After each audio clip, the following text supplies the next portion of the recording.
What's up, guys? Got another devotional for you this week, coming from 2 Corinthians chapter 4. And man, 2 Corinthians has been just jumping off the page at me this week. There's just so much good stuff in there. So I'd encourage you, go read it yourself. But there's one part in the middle of the chapter that really stuck out at me. And maybe you're familiar with it. And it's a verse I knew before, but it's just a reminder of me. And so I'm just going to read it right here. It's in verse 7 and verse 8. It says, "We have this treasure in jars of clay to show us that this all-surpassing power is from God, not from us. We are hard-pressed on every side, but not crushed, perplexed, but not in despair, persecuted, but not abandoned, struck down, but not destroyed." So yeah, actually going into verse 9 there also. And this treasure that Paul is writing about is the light of the knowledge of the glory of God. That we have that inside of us. But we're just like these broken clay vessels that God's light shines through, showing that it's not about us. It's about God's glory and God shining and working through our lives. And talking about the power that we have that comes from God and is working through us. And then he talks about how this power works. That we are hard pressed on every side, but because of God's all-surpassing power through us, we're not crushed. We can be perplexed.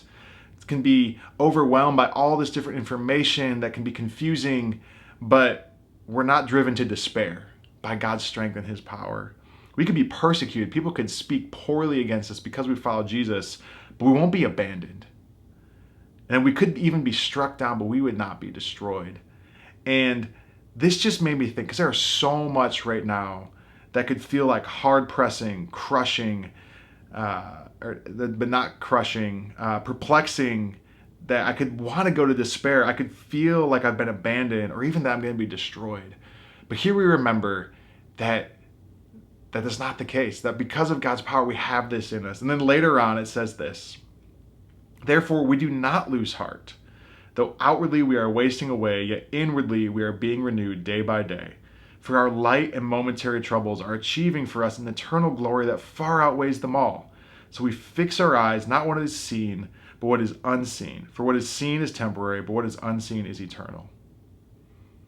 Man, again, we could go so into this, but just that what having this all-surpassing power from God working in and through us does is it allows us to be fully present in this moment, knowing that there is something far better coming.